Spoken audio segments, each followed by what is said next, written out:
The swan, having come flying near, accosted him with Satyakama.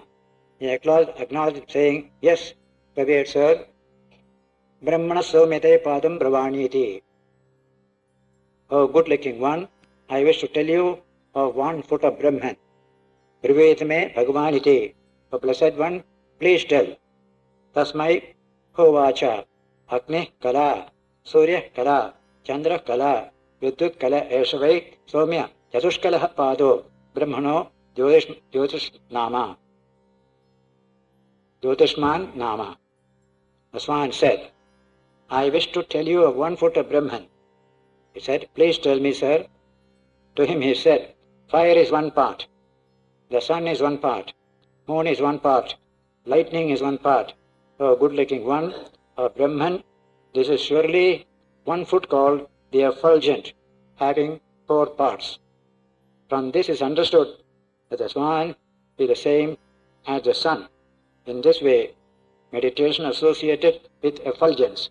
Therefore, swan here stands for the sun, says Shankaracharya. Swaya. Next. Madguste padam vakteti. Saha shobhote. The swan said, the diver bird will speak of 1 foot of Brahman to you. When the next day dawned, he drove on the herds of cattle, and whatever time and place they gathered at nightfall, then and there, having stopped the herds of cattle, he lighted up a fire, having brought faggots, sat behind the fire, near it, facing east. Brahmana somyate padam pravaniti. Same thing. The diver bird said, O good-looking one, I wish to tell you of 1 foot of Brahman. Please tell me, sir. To him he said, the vital force, prana, is 1 part. The eye is 1 part. Ear is 1 part. Mind is 1 part. For Brahman, this is surely 1 foot, named Ayatanavan, possessed of an abode, having 4 parts, Ayatanavan. And that diver bird, identified with prana, the vital force, spoke of the meditation regarding himself, prana. The vital force is 1 part. The mind is called the abode of enjoyment acquired by all the organs, sense organs. The foot to which it belongs, that is named the foot, Ayatanavan, possessed of an abode. This is the teaching. Now he reaches the teacher's abode.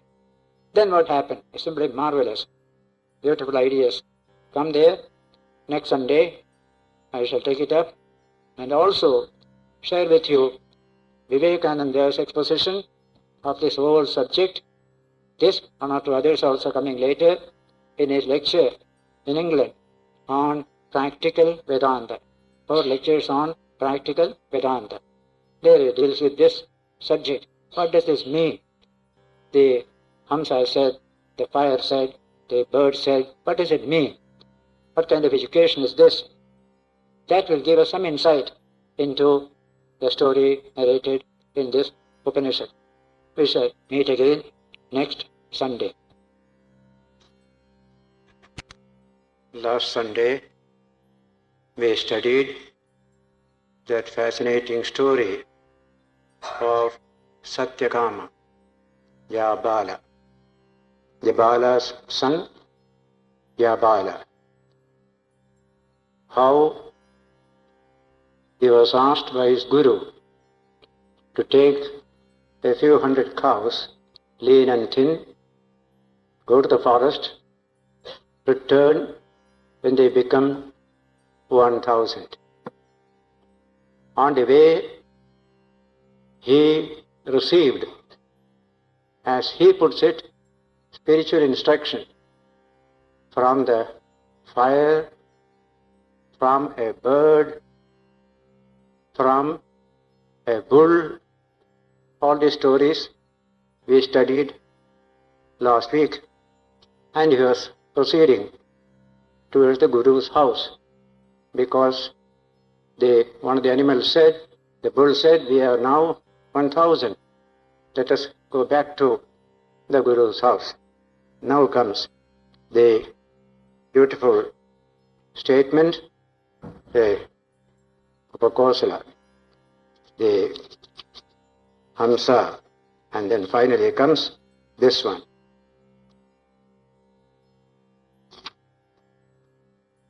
Prapa 484. Prapa hi acharya kulam. Tamacharyo abhivada.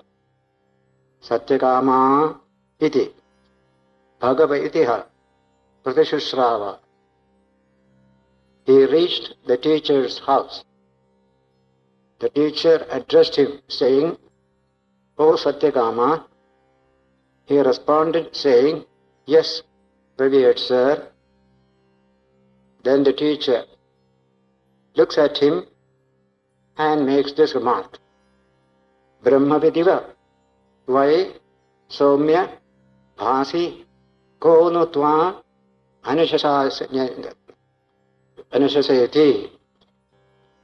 Answer. Anye manushebhyah idiha pratijajne bhagavan stveva me kame ruyat. Oh, good looking one, Saumya, the beautiful word in Sanskrit. You shine verily like a knower of Brahman, looking at the face of the boy. Who may be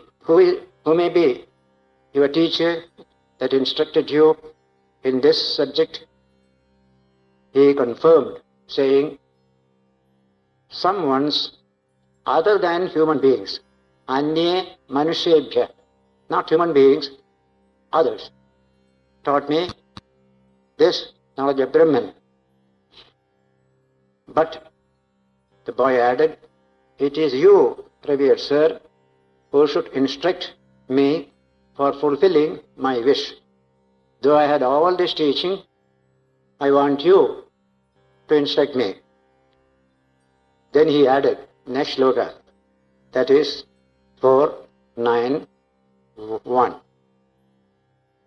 Shrutam heva me bhagavat rishebhyah acharyadheva vidya vidita sadhishtam prapaditi tasmai haidat eva uvacha atrahana kinchit na viyayeti.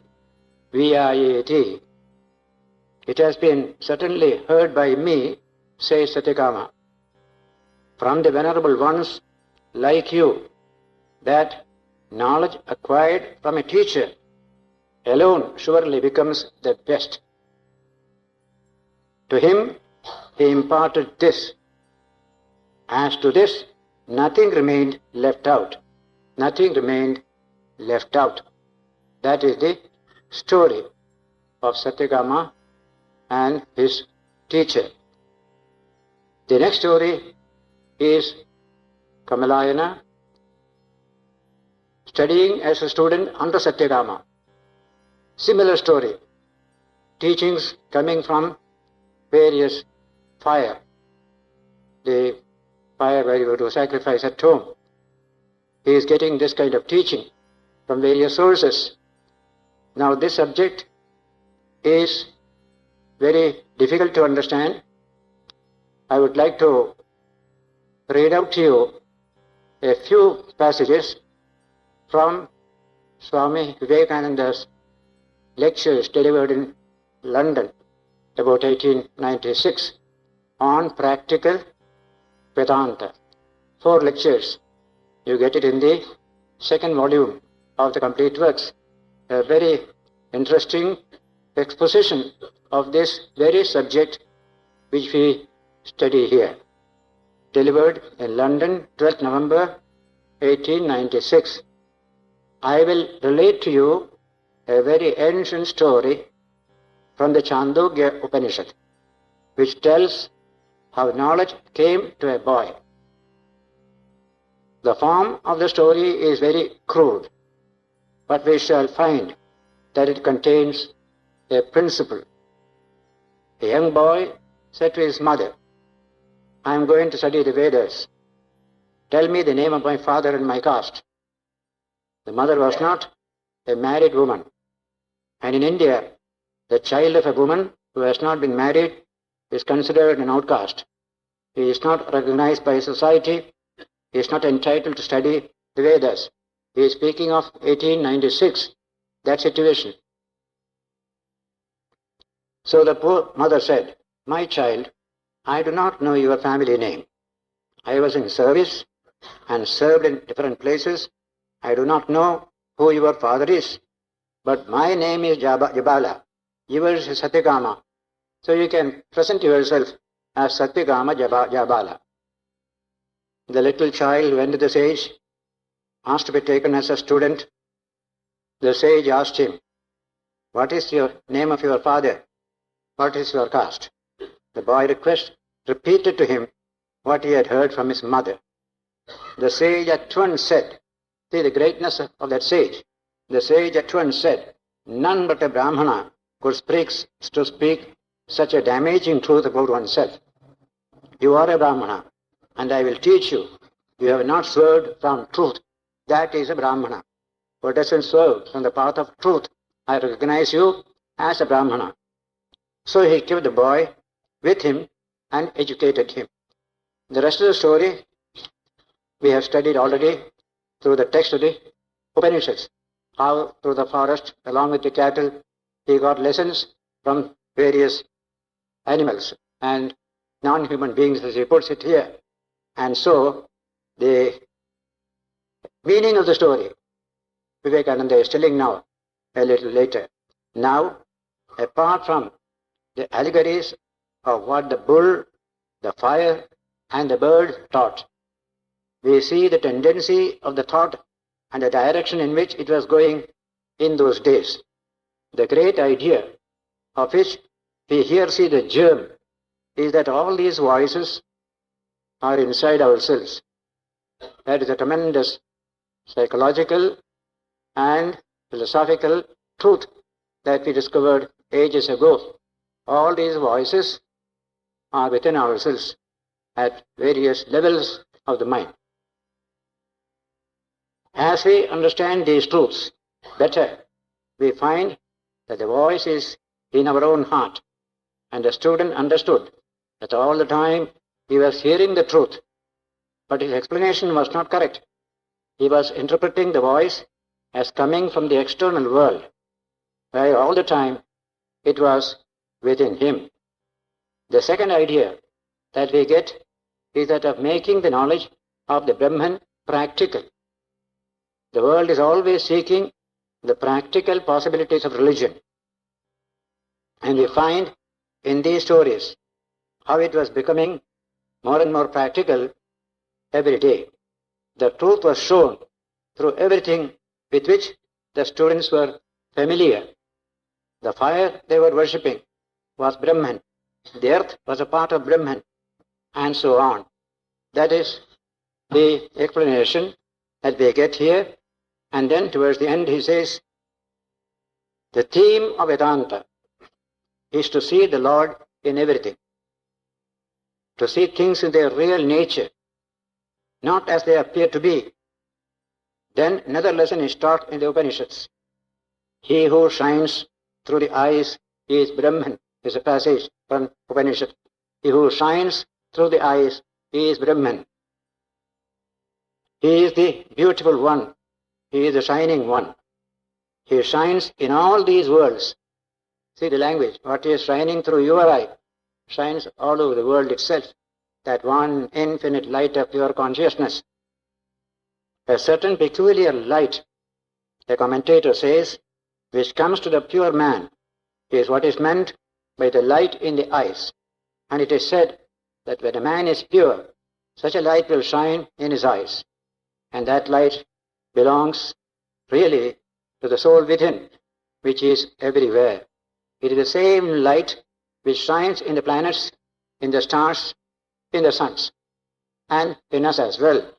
And now, the principle that underlines all these stories is that invented symbolism may be good and helpful, but already better symbols exist than any we can invent. You invent a symbol of the divine.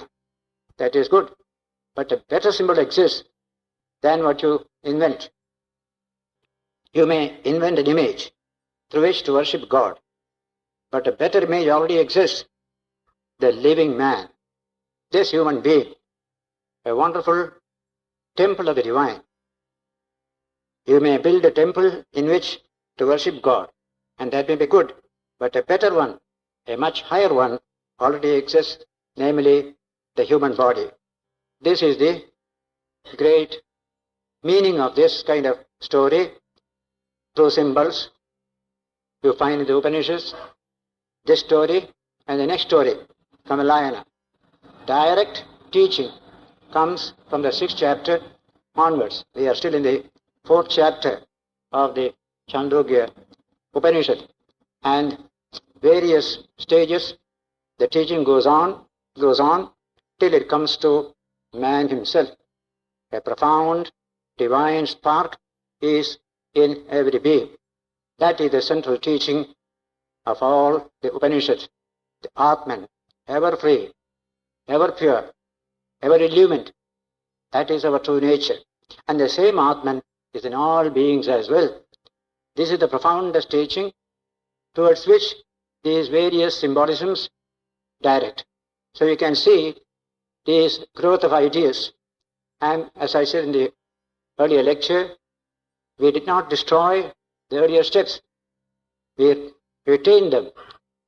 Therefore, you can study the history of religion, evolution of religion, from this stage to that stage, to that stage. So that is how this subject has come here. We have just finished this story of Satyakama, and after he came to the Acharya Kula, that statement, your face shines like a knower of Brahman. Who has taught you? The mind teaches itself. If it is creative, it can learn lessons from all experiences. We can learn lessons, I think Shakespeare it was who said, lessons in brooks and stones, the running brooks, etc. That kind of lesson, provided the mind is creative. If it's a stunted mind, it can't learn any lesson unless you hammer it into the mind of the student. So there are different types of students. Real education is, least education is the best education. You give a hint and suggestion, you take the meaning out of it, develop it yourself. That is the best type of education according to the Upanishads. And so, in the story of this Kamalayana, a Satyakama student, the same idea comes there. Very interesting as a human story. See, once upon a time, that is chapter 10, 4:10, 1. Once upon a time, the son of Kamala, well known as Upakosala, stayed as a brahmachari with Satyakama Jabala. He served his Jabala's sacrificial fires for 12 years. He, Jabala, on his part, while affirming graduation by the other students, did not certify him alone for graduation. This student was not made a graduate. That means study is over, he can go home, marry, settle down. Your study is not over. That was the treatment that the student got from the teacher. Then he says, to him, his wife said, the teacher's wife, the brahmachari, endowed with austerity, has served the fires very well. May not the fires admonish you? Impart to him. Without instructing him, he left home. In spite of wife telling, he left home without instructing him in the final convocation. That was the idea. Then comes, he resolved to fast out of sorrow. Strike, fasting against, as we do today, plenty of fast strike is there. The wife of the teacher told him, "Oh brahmachari, take food. Why don't you eat?" He said, in this person, there are these many desires which tend towards many things. I am filled with sorrow. I shall not eat, the boy said. Then the fires collectively said, the brahmachari, endowed with austerity, has served us well. If it pleases you we shall instruct him. The fires said, we shall instruct him. To him they said, prana, the vital force, is Brahman. The fires are telling to the student. In Sanskrit, it is beautiful, very, very, what you call, brief word, and you have to make out. Atha hi agnayaha samudire tapto brahmachari kushalam naha paryachari tantasmai prapravamemi. We shall tell him. Tasmai hojuhu. To him they told. What did they say? Say, prano brahma. Prana is Brahman. The first statement. All these energies, they are all Brahman. Second is very, very perplexing. Kam Brahma. Kam Brahma. Kam is Brahma. Kam is Brahma. Second, two consonants. Ka, ka. Ka is Brahma. Ka is Brahma. The fire said, a very highly abbreviated words for Brahman. And so the boy answered.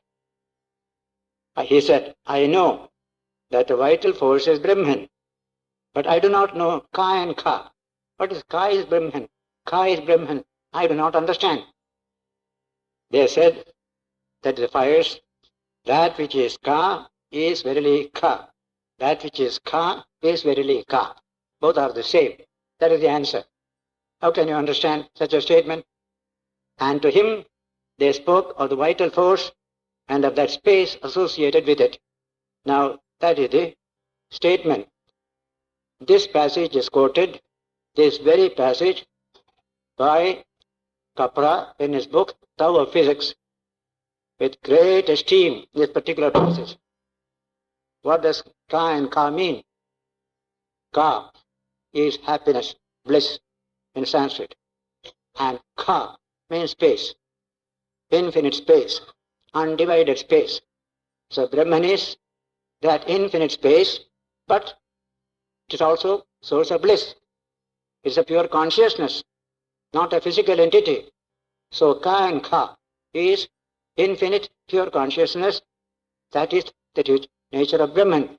And that is why our Kapra quotes it with great approval in that book. Shankara comments, Saha, he, the Brahmacharin, Uvacha, ha, said, I know that which is spoken of by you, thus, prana, Brahma. Prana is Brahman, because it is a well-known thing. This term prana is conventionally used for a particular form of air, this breathing air. All this we use. The existence of which makes life possible, and the departure of which causes its cessation. Hence it is proper that it should be Brahman. It is life itself. Thus, it being a well-known object, I know that the vital force is Brahman, the boy said. 2. But, Navijanami, I do not know. Kamcha, kamcha. Ka and ka, I do not know, he said. To him, Shankara continues, to the Brahmacharin who has spoken thus, the fires said, verily, that which we spoke of as come, bliss, tadeva, that surely is come, space. Ka is happiness or bliss, ka is space, infinite undivided space. Thus, bliss being qualified by space becomes distinguished from bliss arising from the contacts of objects and the senses, as a lotus qualified by the adjective blue becomes distinguished from red lotus, etc. That which we spoke of as space by the word ka, that you should know to be the same as bliss, as ka. Thus, when ka becomes qualified by ka, that is bliss, the material insentient space becomes eliminated, just as in the case of the blue lotus. The meaning is that the bliss which exists in space is Brahman, but not so the other bliss, that is human. And the space that is in the abode of bliss is Brahman, but not so the other which is material space. That is the teaching the fires gave. But later on, various individual fires also gave him instruction. For our understanding of that sentence, Shankara says, which was spoken of by the fires, the text says this: Asmai, to this one, to the brahmachari, they spoke of pranam cha, and also kha and kha, said. Brahman is the vital force. Brahman is infinite. Brahman is bliss. In this way, the fire spoke of the vital force and space as Brahman by associating them together. Then the Garhapatya fire also spoke. There are various fires. Names are given in the sacrificial text. Each one of them talked to him this way, that way, like that. In this case, the fire, Anvaharya Pachana, another name, instructed this one: water, directions, stars, and the moon. This person that is seen in the moon, that am I am that very one. That kind of oneness with the cosmos, one by one, is being taught to the student. Then another fire instructed him thus: vital force, space, heaven, lightning.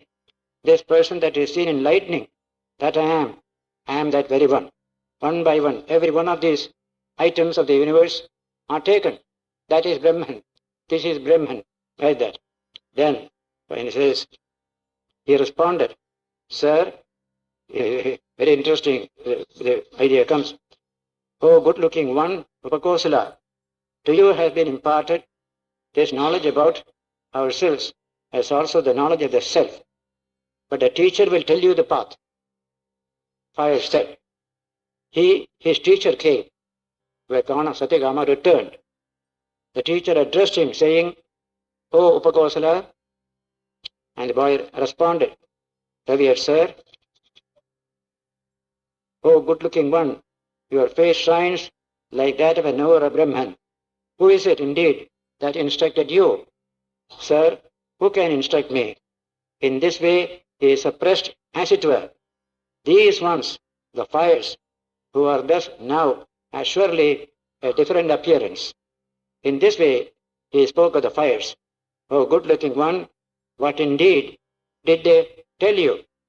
Then he says, he acknowledged, saying this: Oh, good-looking one, they surely spoke of the worlds only, but I shall speak to you of that, to the knower of which a sinful act does not get attached, as water does not stick to a lotus leaf.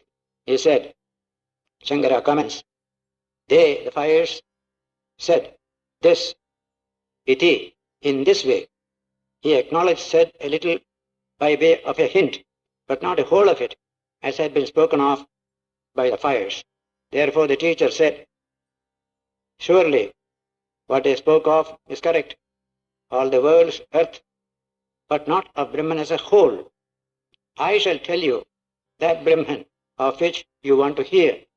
Hear the greatness of the knowledge of that Brahman of which I am speaking. Yatha, apaha, water. Na shishyante,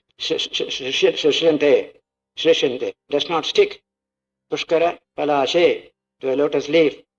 Similarly, to a man who knows Brahman, thus, of which I shall speak, Papa, sinful act, will not get attached. To the teacher who has spoken this, Upakosala said, Bhagavan, please tell, Bravitu, please tell me. Teacher Vacha, teacher said to him, he said, this person that is seen in the eye, this is the self. This is deathless, fearless. This is Brahman. If anybody pours clarified butter or water on it, that flows surely to the eyelashes. This is the teaching coming from various things to the human being. The living eyes. Some depth dimension is revealed through the eyes. In no other part of the body can you see the depth dimension of the human being. A living child and a doll. Look at the eyes of both. In one there is a depth, in the other only surface, no depth at all. What is that depth? Vedanta wants to know. that truth. And throughout the book, that is the truth that is being told. That infinite Atman, ever pure, ever free. You are that. You are that. Tattvamasi. Tattvamasi. That will come in the 6th chapter. So he said, this Brahman was accordance with the other Vedic text, fearless. This is Brahman. If anybody pours clarified butter or water on it, that flows surely to the eyelashes. That is the example given. The practical Vedanta lecture I have already given, the passage, how we are approaching closer and closer to various symbolisms, the supreme truth of Brahman, not something far away, beyond the cosmos, here and now, in yourself. And the eye indicates that divine that is within each one of us. We say, I suppose Shakespeare, who said, the face or the eyes are the index of the soul. The soul can be seen through the nature of the eyes. But at the depth only, you see the real soul of man, the infinite Atman. You can see also even wickedness in the eyes. You can see jealousy in the eyes. All this you can see. That means the inner man is seen through the eye. That man may be wicked or very, very highly pure. But the eye is the index. That is the language. And so he continues here. Now, in the case of this one, they perform the last rites, the Shraddha. They verily reach light. This is a statement which will be repeated later on in more detail.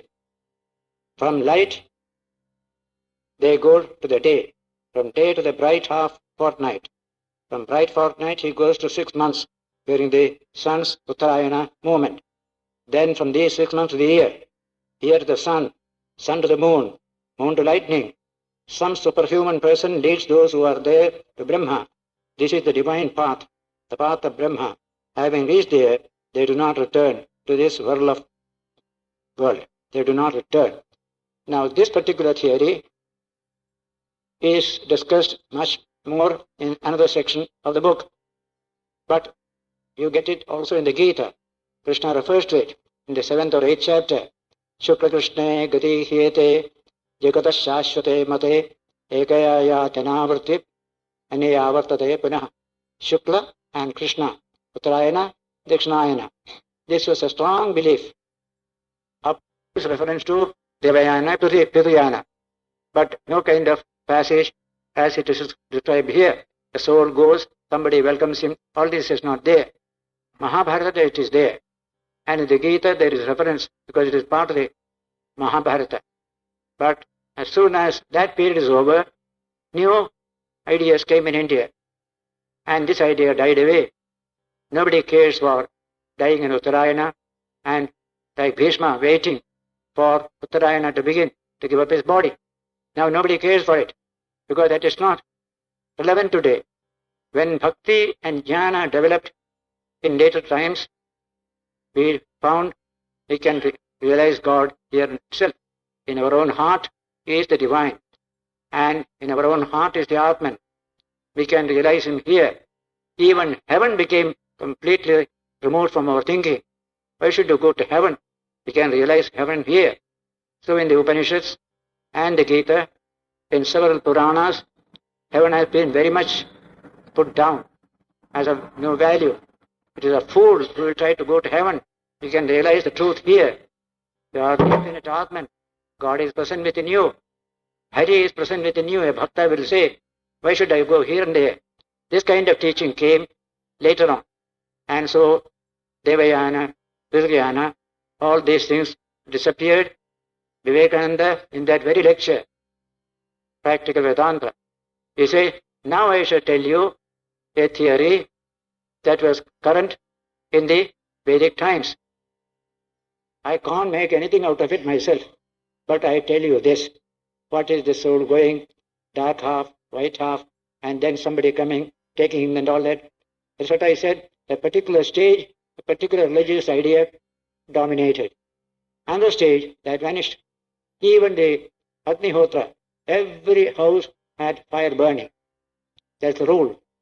Every Brahmana house, there is a fire burning, Agnihotra, and we offer. A few minutes only it takes offering something to that fire. Now today nobody does it.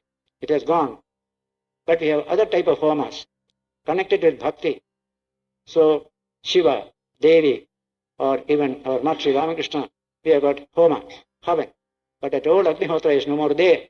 So there is such a thing as evolution of religious rituals, practices. They do not remain the same.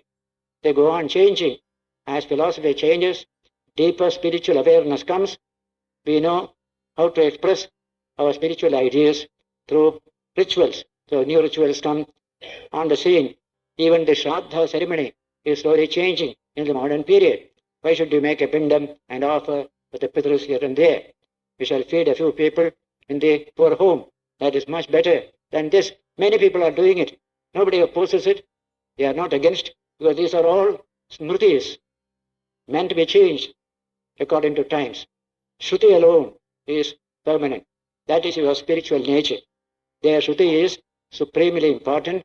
When Shruti influences you, you don't care for these secondary things, that it should be exactly this way, exactly that way. In India, therefore, smritis have been changing age after age. Shruti remains the same. That is the authority of the Shruti, because it contains verified, verifiable spiritual truths. That is the greatness of the Shruti. You are the infinite Atman, ever pure. If the Shruti says so, you can take the challenge, try to discover that truth. Many have discovered, you can also discover. Therefore, Shruti speaks the truth about you, about your destiny. That remains the supreme authority. Smriti contains many types of opinions, beliefs. A particular person puts forth one opinion, some people follow it, it goes on. After some time, that is changed. So smritis come and go. And the rule is, I'm telling, orthodox traditional rule is, where there is a conflict between Shruti and Smriti, Shruti will remain, Smriti will have to go. Shruti is paramount. Shruti Smriti virodhetu, Shrutireva viriyasi. When there is a virodha, contradiction between Smriti and Shruti, Shruti shall prevail, not Smriti. It is from that point of view, revolutionary changes are taking place in India today.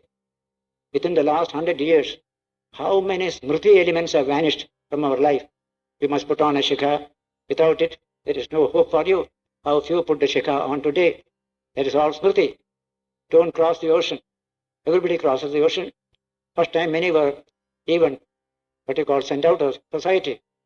They say Cochin state, the small state of Kerala. Somebody went to England and came, and the Maharaja had the power to send him out. So you are sent out of the caste. He said, very good.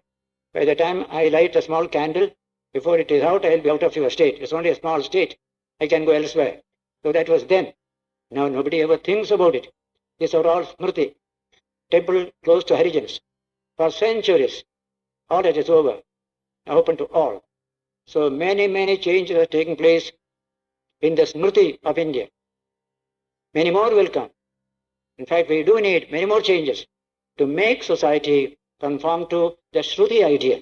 Human dignity, human freedom, human equality. That's what we want. That cannot come from the Smriti. Smriti is full of discrimination. Even women, a Brahmana woman, cannot read the Gita, cannot utter the word Om. Husband is a great Brahmana. Wife cannot touch Om at all. That is the old Smriti. Today, nobody cares for it. Today, we are building a new India based upon the greatest contribution of the Indian mind, namely the Upanishads. That's why Vivekananda said, all of you read the Upanishads, study, try to apply its teachings, create a new society. He called it practical Vedanta. And the Gita is the best commentary of practical Vedanta on the Upanishads. We need it very badly today. So these stories of Uttayana, Devayana, various types of sacrifice to this god, that god, that god, the Vedas themselves criticize that particular thing. Amum yaja, In the Brihadaranyaka Upanishad, when we study it, we find that the priest will say, sacrifice to this god, sacrifice to this god, and you are full of worry, constant under pressure, no freedom at all. Tied down hand and feet by ritual, ritual, ritual. The priests have done it all these centuries together. Out of that, we are getting rescued. Swamiji said, why do you want any symbol to worship the divine? Here is the symbol, the human being. Your neighbor is there. Try to respect him.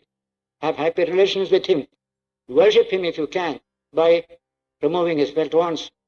In this way, Vedantic teaching, when it becomes operative in society, small rituals will remain, but they won't be central to religion.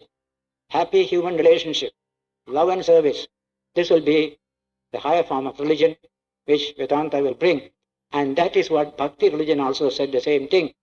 Bhakti doesn't emphasize too much on ritual. I have often quoted from the Srimad Bhagavatam, third book, Kapila's advice to his mother, Devahuti. Kapila was a divine incarnation. Mother, I do not accept the ritual worship of people of an image in a temple. Though they spend thousands of rupees on that ritual, I don't accept that worship because they do not respect me in the human being. That is more important than this. What a language it is. Say, Naiva Tushye, Archito Archayam. Archa means image. Even though you worship in the image with costly items, Naiva Tushye, I am not happy with it. Bhutagrama Avamaninaha. Because they insult me in all the bhutas, in all the beings here. First respect there, then do ritual. That will be the future India based on Vedanta. Ritual will remain. Yes, there is beauty in ritual, but it must be minimum, not maximum. There are better things to do. Millions are starving. What is this ritual going on? How much money is wasted when we can feed a few people, make them stand on their own feet, but we neglect them. We neglected man in India. That was our greatest mistake. We know how to be related to the image of God in a temple. We didn't know how to relate ourselves to human beings around. Today we are learning that lesson painfully through all the troubles that are going on today. That is the importance of this Vedantic message, which is being elucidated in the early stages through symbols, later on dealing with man himself, the infinite divine. Krishna said, I am in the heart of all beings. Ahamatma Gudakesha Sarvabhutashyastitaha. Don't ask any question, whether you are a man or a woman, Hindu, Muslim, Christian, no difference, the same Atman in every being. So this will be the philosophy not only for our nation, but for the international community itself. Absolutely free from all limitations. The universal message of India coming from the Upanishads and the Gita, today from Sri Ramakrishna, Swami Vivekananda. That is the importance of these stories and the comments that are made by Shankara and Swami Vivekananda. We shall continue this subject next Sunday. On or 2 Sundays we'll continue to complete up to the 5th chapter. Then we begin the 6th chapter, where you get this profound Vedantic message of the divinity of all beings. And that is what we need today, as I said earlier. Practical Vedanta, higher spirituality, high character energy, broad vision, tolerance and understanding, respect for every being, including plants and animals. They are also included in our way of thinking. That is the type of teaching that will come in 6, 7 and 8. We shall meet again next Sunday.